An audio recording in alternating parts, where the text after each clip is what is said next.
Para você que nos acompanha, lembro que estamos ao vivo pela Rede Mercosul Record News Paraná. Esta entrevista está sendo transmitida ao vivo nos sites redemercosul.com.br e vanguardapolitica.com.br e também ao vivo no site bonde.com.br do Grupo Folha de Londrina.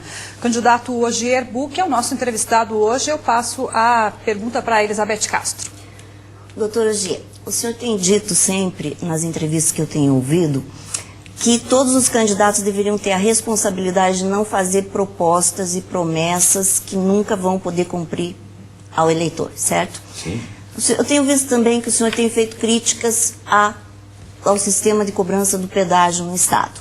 O senhor criticou o ex-governador Roberto Requião porque fez aquela campanha do Baixa Acaba e não conseguiu ser bem sucedido. Do outro lado, o atual governador também passou esses últimos 3 anos e meio tentando uma negociação para reduzir o preço da tarifa e não chegou a lugar nenhum. O senhor disse que não há nenhum contrato que não possa ser rompido, mas depois de tantas tentativas de dezenas de ações do ex-governador, de todas essas ações do atual, o que leva o senhor a acreditar que o senhor vai mudar esse sistema? Essa sua promessa não parece que está entrando da linha das promessas impossíveis? Não. Em primeiro lugar, eu vou reiterar o que penso a respeito disso. O pedágio é representado por um contrato feito entre duas partes. No Brasil, os contratos têm uma característica, eles são sinalagmáticos, bilaterais, e expressam a vontade, portanto, de duas partes. Deve obedecer a um princípio básico da justiça brasileira, que está no Código Civil brasileiro, que é o princípio da bona fide, boa-fé. Então, os contratos, eles devem prever direitos e obrigações de ambas as partes. A pergunta que eu tenho feito a todas as pessoas é: você está feliz com o pedágio? Você acha que o valor que pagamos pelos trechos pedagiados é um valor correto? E aí, voltando ao bloco anterior, quando dizem que eu só critico o governo federal, com relação ao pedágio, eu não critico. O pedágio que é cobrado aqui do Paraná para Santa Catarina, pelo governo federal, me parece bastante compatível e razoável. Incompatível é o que se paga pelo valor de pedágio daqui ao litoral paranaense, por exemplo. O que é que eu contesto nos contratos? Eu contesto nos contratos que nas obrigações recíprocas, a obrigação do Estado é sempre cumprida. Por quê? Pelo povo. Porque o representante do Estado, o governador, nada mais é do que um servidor público com um mandato determinado para servir ao povo. Mas quem paga o pedágio não é o governo. Quem paga o pedágio é o cidadão. O governo só representa o cidadão na relação contratual.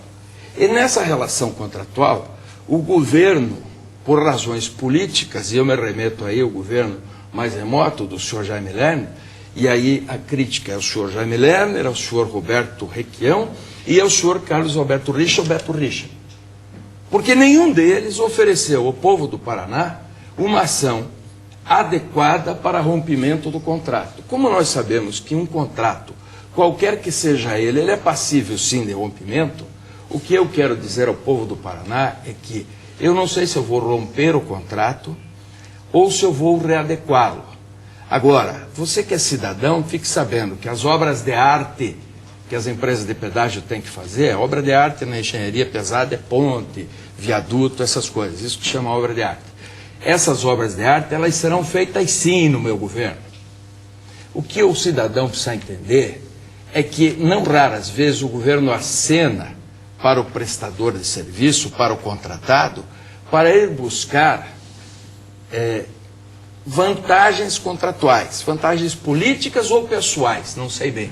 O fato é o seguinte: foram 2 CPIs ao longo do tempo, não chegaram a coisa nenhuma, foram várias ações e em nenhuma delas se chegou aonde se pretendia chegar, que era realizar prova pericial para ver se realmente as obras previstas inicialmente tinham ou não sido realizadas. O fato é que o pedágio daqui para a praia está entre os mais caros do mundo, se não for mais caro. E quando eu for governador, eu vou rever sim os contratos, e ou as empresas de pedágio fazem o que tem que fazer, ou eu vou rompê-los. Só que é o seguinte, dessa vez não é bravata. Eu não quero sentar com as empresas de pedágio para obter qualquer tipo de vantagem que não seja aquela de trazer o pedágio para a sua realidade, para a contraprestação real do serviço. Candidato, o senhor disse agora há pouco no intervalo que foi o candidato que mais cresceu nas pesquisas, de 0 a 1%, um crescimento de 100%. Mas disse também, um pouquinho antes do programa começar, que tem senso de realidade em relação aos 3 grandes candidatos ao governo do Paraná esse ano. Isso quer dizer o quê? O senhor acredita que pode ganhar ou não?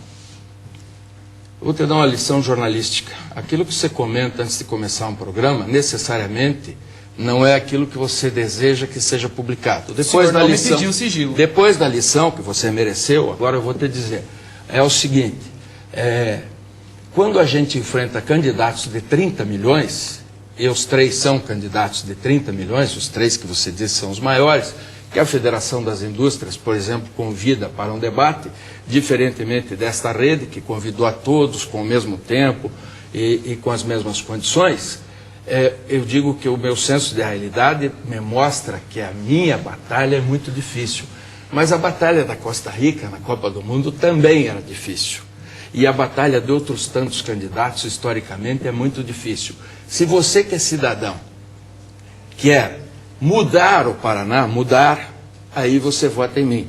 E aí a próxima vez que você ver uma pesquisa, você não vai mais me ver com... Candidato, você vai me ver com muito mais. O senhor tem 1% das intenções de votos e 7% de rejeição.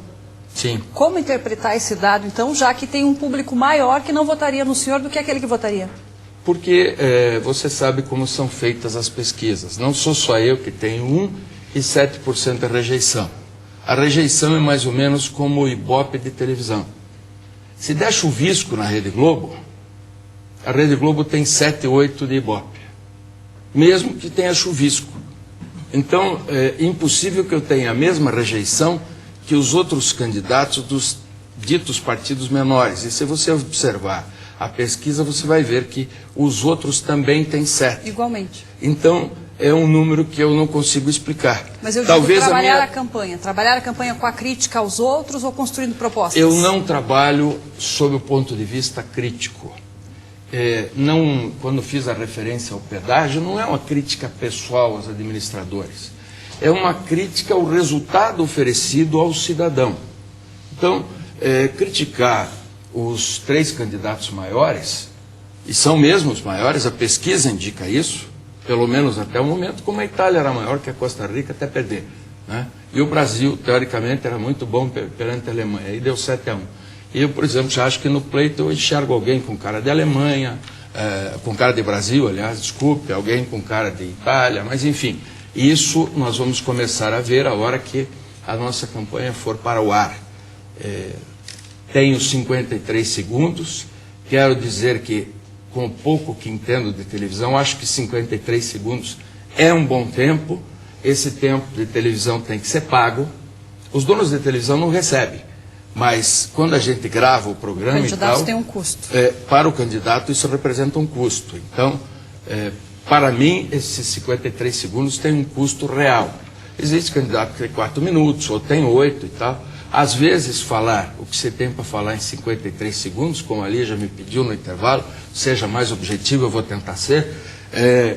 Às vezes, falar o que a gente tem que falar em 53 segundos é mais hábil. A Coca-Cola, desculpe citar uma empresa, mas que é uma das maiores do mundo, faz comerciais de 30 segundos e continua vendendo o seu xarope. Em 53 segundos, deputado, que o bloco está acabando, suas primeiras propostas são reduzir o número de secretarias.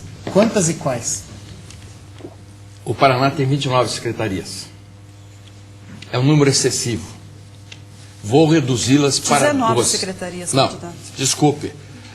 O governo, eufemisticamente, chama as secretarias de 19, mas dá estrutura para mais 10. E o que significa secretaria para mim é o tipo de cargo, não a nomenclatura que é dada ao público. Não o nome. O nome não me importa. Me importa quanto custa para quem paga. Quem paga é o povo. E o povo vai ver no meu governo 12 secretarias. As que não vão mudar seguramente. As que vão mudar ainda, vamos decidir. Eu tenho um grupo trabalhando e estudando o governo e compatibilizando o custo para encerrar, mudar as secretarias. mas as que não podem ser mudadas são todas aquelas que têm visão, responsabilidade constitucional. Então, rapidamente, você não extingue Secretaria de Saúde, você não extingue Secretaria de Educação, você não extingue Secretaria de Segurança, muito menos Secretaria de Fazenda, você não pode trabalhar sem a Casa Civil, que se responsabiliza pela relação com os funcionários do Estado. Agora, no meu governo, vai ter pouco comissionado e vai ter muito prestígio para funcionário.